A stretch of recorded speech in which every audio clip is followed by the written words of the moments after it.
we are trying to remember Allah, inshallah. Wir versuchen uns an Allah zu erinnern. Ja, unser Sheikh hat gesagt, unser Leben verläuft gut, wenn wir uns an Allah erinnern. Yes, if we are lucky and our life is happy, a good life, that means, or the basic of a good life, happy life, is to remember your Lord. What is the enemy of remembering, or the opposite of remembering? Forgetting. Forgetting. So our only problem is forgetting. Forgetting Allah. Yes, this is our problem. In that moment, when we forget Allah, there is problems. Unser einziges Problem praktisch ist, wenn wir Allah vergessen, Gott vergessen, unseren Herrn vergessen. Dann entstehen Probleme. Aller Art. Aller Art.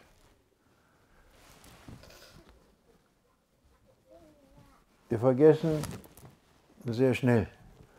Nämlich, wenn wir mit unserem Ego sind, dann vergessen wir Allah.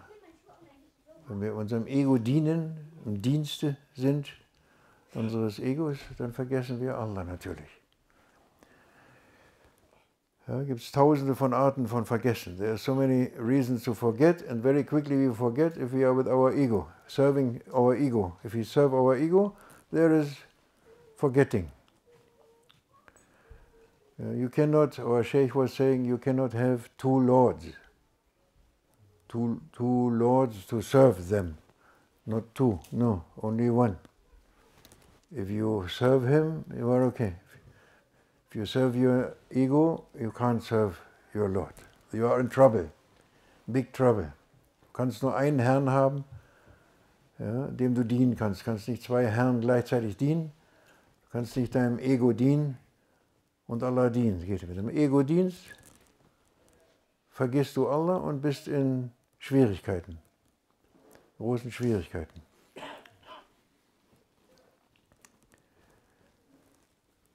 Oft Arabisch heißt erinnern oder die Erinnerung an Allah, Zikrullah, Zikrullah, ja, Zikrullah, Zakara, sich erinnern.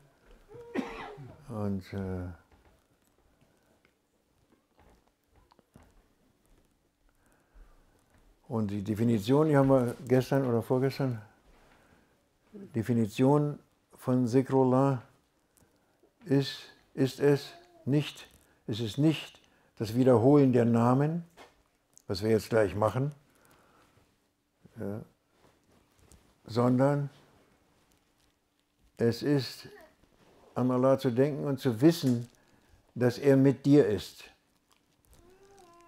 Zu wissen, dass er mit dir ist. The definition of Zikrullah is not saying on your tongue, Allah, Allah, or La ilaha illallah, La ilaha illallah, you repeat the names. It is also, they say zikr, but it's not zikr. It's not what the knowers of God, they are not calling it zikr, this. They call it repetition with your tongue, holy names. Praising Allah, praising God with your tongue. But it must reach the heart. To be called zikr, it must reach the heart. The moment when it reaches the heart, you can call it Zikrullah. Ja, die sagen, die Gotteskenner sagen, sie sagen nicht eigentlich, wenn wir den Namen, was wir Zikr nennen, wir machen jetzt Zikr, wir repetieren, wir wiederholen die Namen Allah subhanahu wa ta'ala, das nennt man nicht Zikr, noch nicht. Erst wenn es das Herz berührt oder im Herzen ist, dann sagt man dazu Zikrullah. Ja, deswegen, Aber die Definition ist die, dass man weiß, dass Allah mit einem ist, und zwar immer.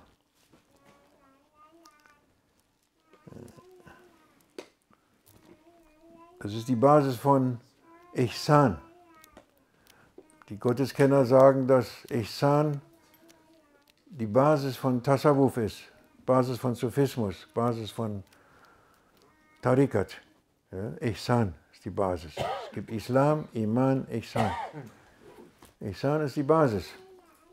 Es ist das, was der Prophet definiert hat, sallallahu alaihi wasallam, dass du die Dinge tust und du siehst Allah vor dir. Ja, du handelst so, als wenn du Allah vor dir siehst. Du siehst ihn natürlich nicht vor dir, aber du weißt hundertprozentig, mit absoluter Gewissheit, dass er dich sieht. Ja, und deswegen sind seine Handlungen entsprechend. Wenn du vor dem König stehst, bist du vom König eingeladen oder von der Königin, wie auch immer. Das ist ein außerordentliches Erlebnis, ja, wenn ein König dich einlädt, oder? Ja, dann schaust du auf den König. Ja. Du wendest dich nicht ab vom König. Wenn du anfängst, dich umzudrehen nach seinen Dienerinnen und der König sitzt da, dann ist dein Kopf in Gefahr. In Gefahr wegzurollen. Sehr gefährlich. Ja. Schau auf den König.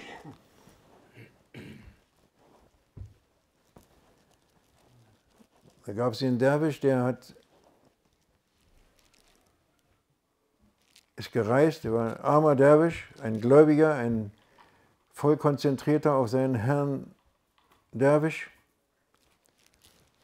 Und der ist durch eine Stadt gekommen, sagen wir mal in Afghanistan. Und da kommt er durch die Hauptstadt, wo die Königin residiert, von der Königin.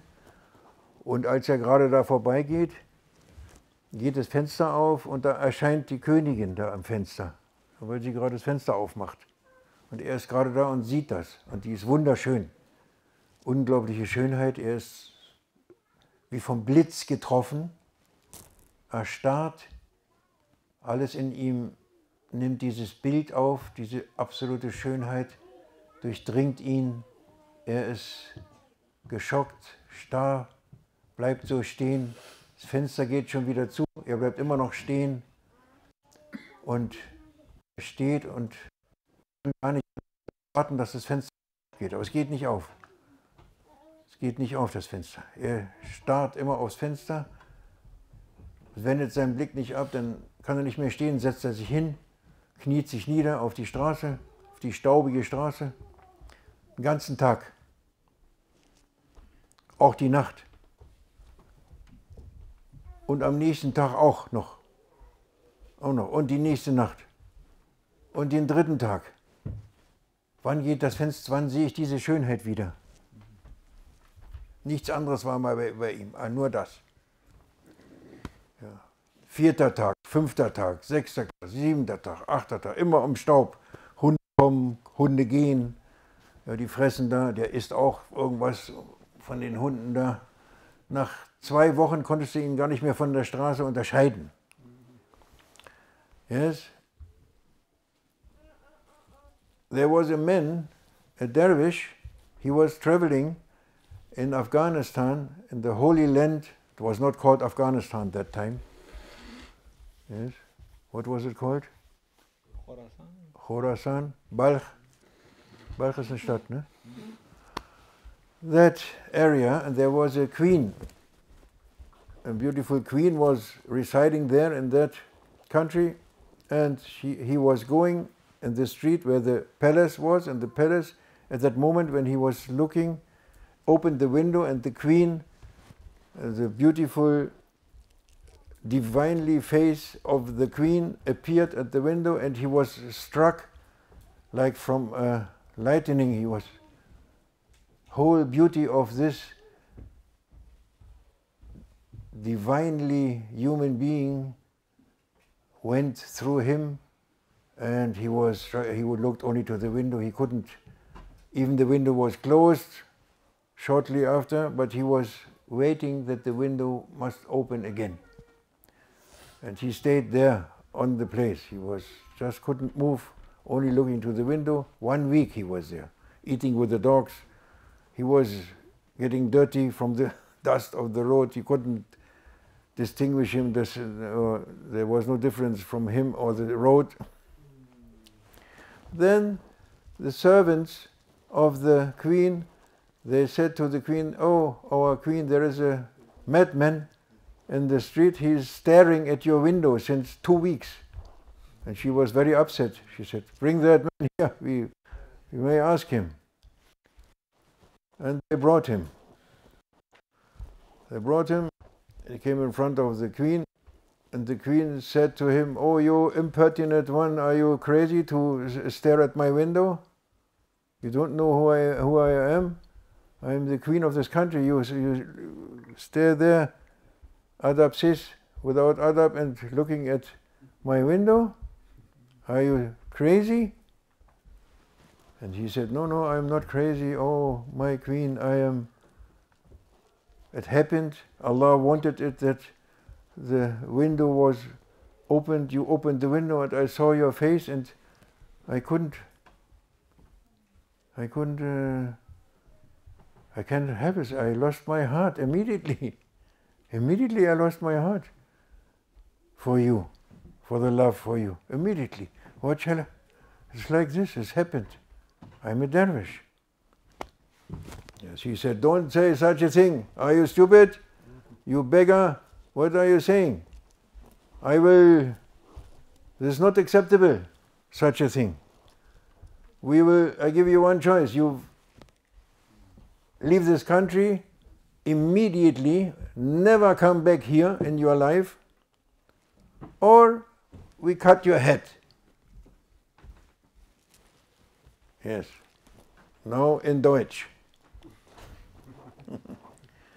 Die Diener von der Königin haben dann der Königin berichtet, dass dieser Mann seit 14 Tagen auf das Fenster starrt. O Königin, der starrt auf dein Fenster seit 14 Tagen. Was sollen wir machen? Bring ihn her. Ist der ein Verrückter? Bring ihn her, wir stellen ihn zur Rede. Sie brachten ihn, und sie sagte, "Oh, du Unverschämter, unverschämter Bettler. Ja, was fällt dir ein, auf mein Fenster zu starren?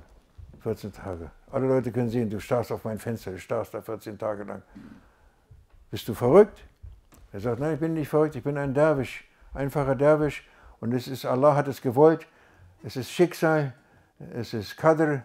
In dem Moment, wo ich an deinem Palast vorbeikam, ging das Fenster auf und du erschienst im Fenster, und ich bin überwältigt von deiner göttlichen Schönheit und durchdrungen, und du hast mein Herz war auf der Stelle weggenommen, ist zu dir gegangen.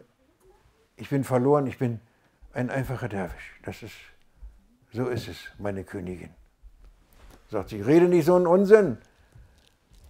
Hast du keinen Adab? Das kann nicht sein, was du da erzählst. Das ist ohne Adab und ohne Akel und ohne alles.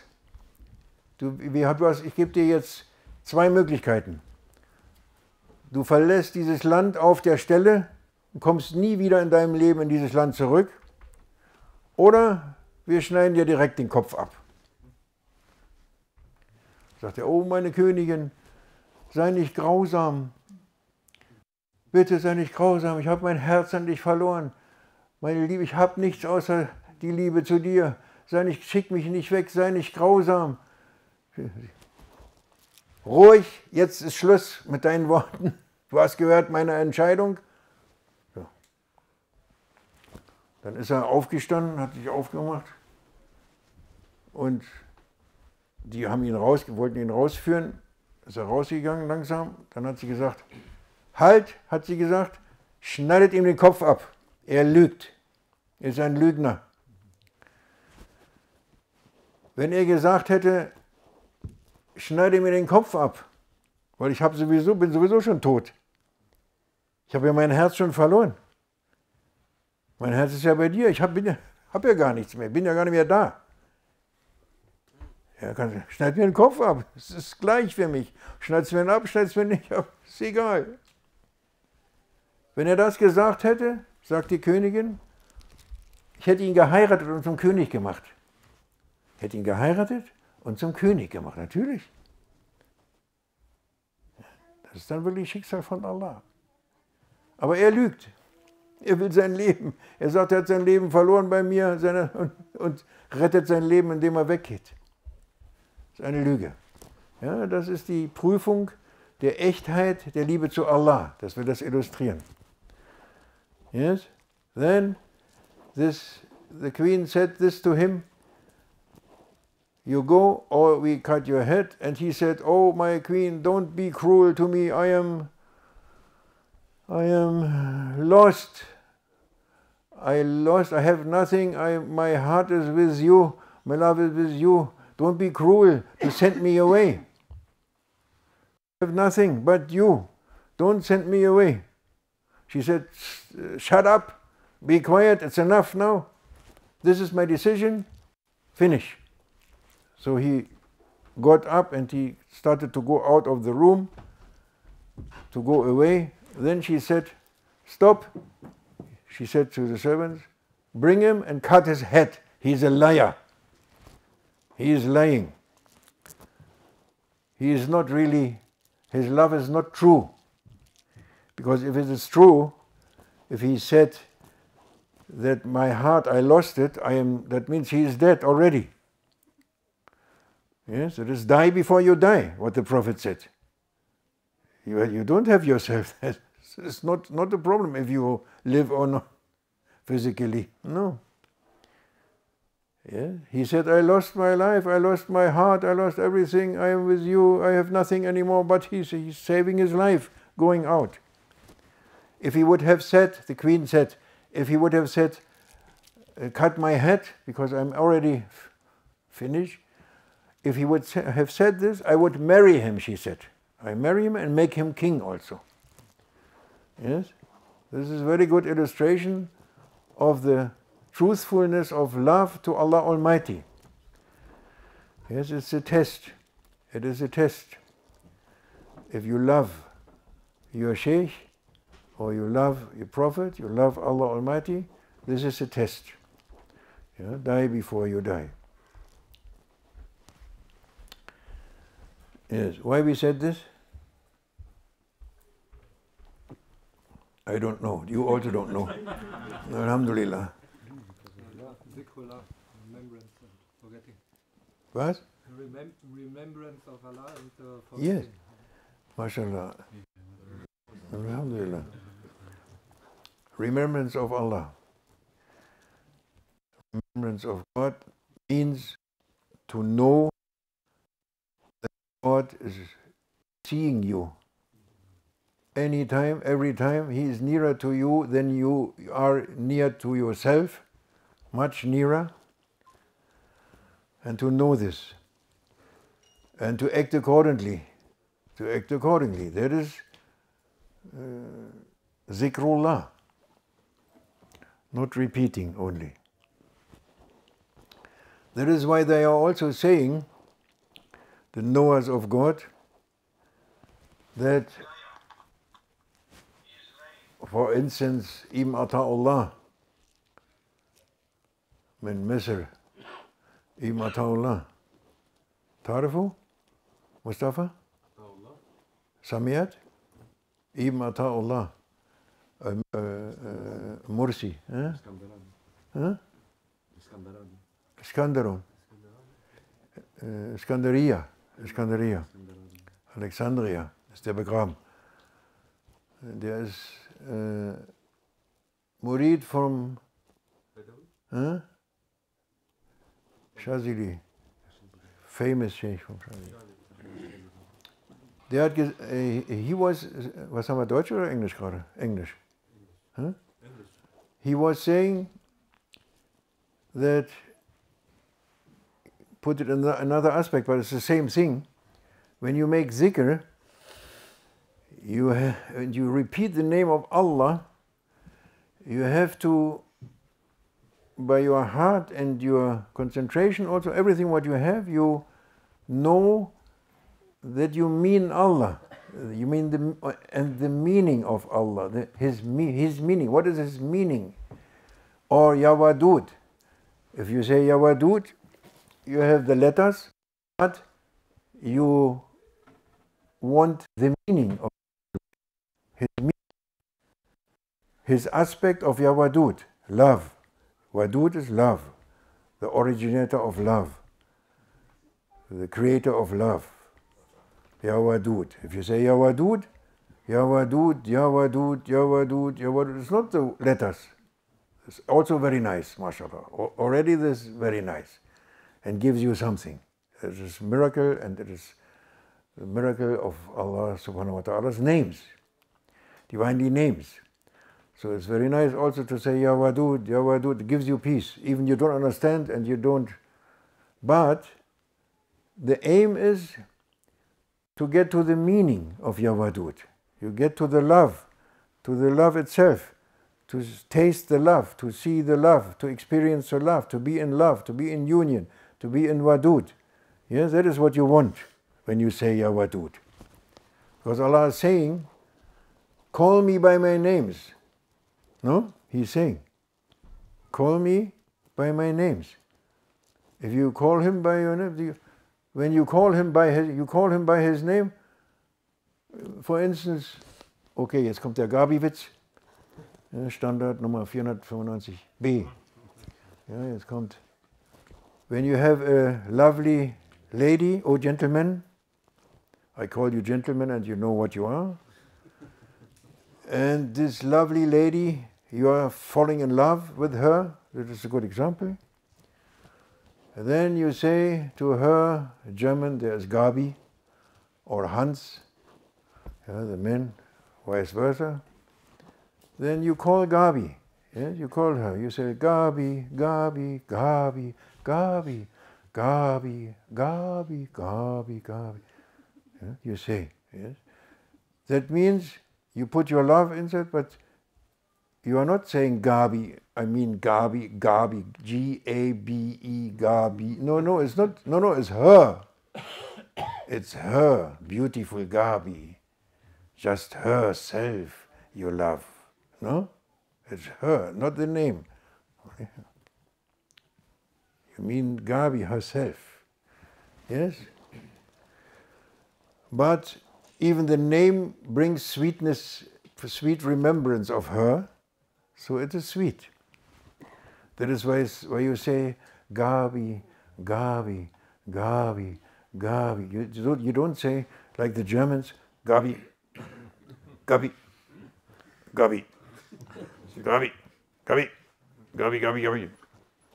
Bring you tea, Gabi. The Germans. Also some others, also from other countries, they are also. Yeah? No, you say Allah with love. Allah with love. Wadud with love. All the beautiful names you say with love, with beauty, because they are all from love, all from beauty, all from wisdom, all from life, and they have all a meaning, and you must intend, when you make zikr, to get to the meaning. When you get to the meaning, it's giving you sweetness and knowledge and experience and unity and love and release and relief, to be with the beloved one, that you want to be with the beloved one. Yes, and you use his names.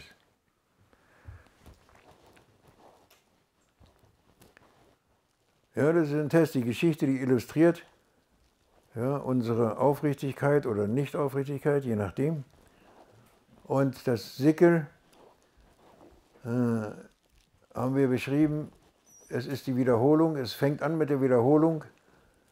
Wenn du sagst, Ja Wadud, Ja Wadud, Ja Wadud, ist es der Liebende, ja, eigentlich der Schöpfer der Liebe, er ist der Ursprung der Liebe, Allah. Ursprung der Liebe.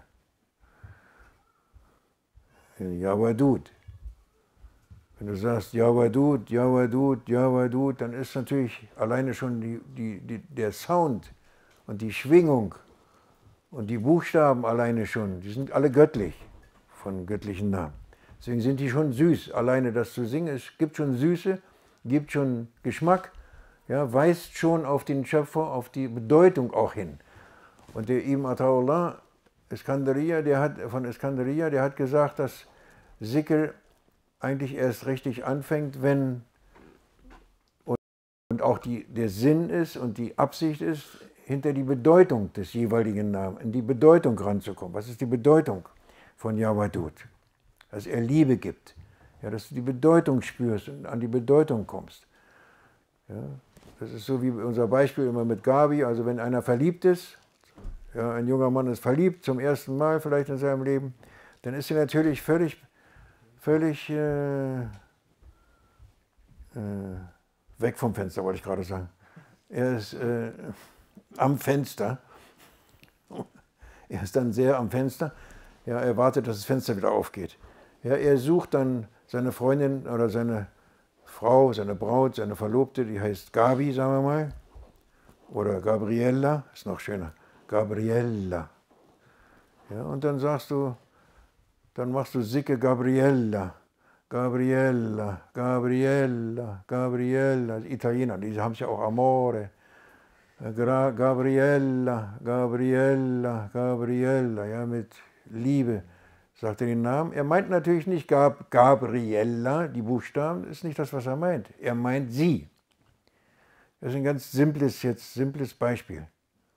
Er meint sie natürlich, diese wunderschöne Gabriella, diese göttliche Schönheit Gabriella, ja, wo mein Herz sich gerade verloren habe dran. Ja, die meine ich. Die meine ich. Ich sage den Namen, aber ich meine sie. So ist es, wenn man Allahs Namen anruft. Ja, weil Allah sagt auch, das ist allen bekannt, ruf mich bei meinen Namen. Ruf mich bei meinen schönen Namen. Ruf mich bei meinen Namen. Ja, warum? Ja, du rufst mich. Nicht ruf meinen Namen.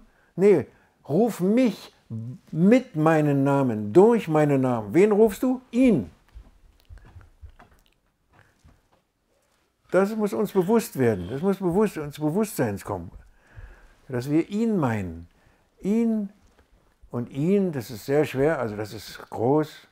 Ja. Sagen wir, dass du beim jeweiligen Namen, den du anrufst, die Bedeutung dieses Namens dich verbindest. Ja, wenn du sagst, Ja Wadud, Ja Wadud, Ja Wadud, Ja Wadud, dann willst du seine Liebe. Dann knüpfst du an seine Liebe an. Ja, an die Essenz. Ja, an seine Liebe knüpfst du an. Er, der sich manifestiert durch Ya Wadud in dieser Schöpfung. Ja, er manifestiert sich, Allah subhanahu wa ta'ala manifestiert sich in dieser Schöpfung durch seinen Namen. Essenz ist für uns erstmal nicht an die Essenz. Yeah, we have to, when we are saying the names, that is the meanings of the names. Because Allah subhanahu wa ta'ala, as our Shaykh told us and Prophet told us, He is manifesting Himself in the creation through His names, endless names. He is manifesting. So that means endless names mean endless meanings. There's meanings. For everything is a meaning, inner meaning. He is manifesting through this in the creation, not in its essence. We are not allowed to touch the essence. We are allowed to touch the meanings and the manifestations, the beautiful names, through His names. Yes, but it's always Him. Yes, that is what we have to develop more and more, to get more wider our hearts, more awakening, more in love, and more in sweetness, more in beauty, more in light, enlightened, wisdom, happiness.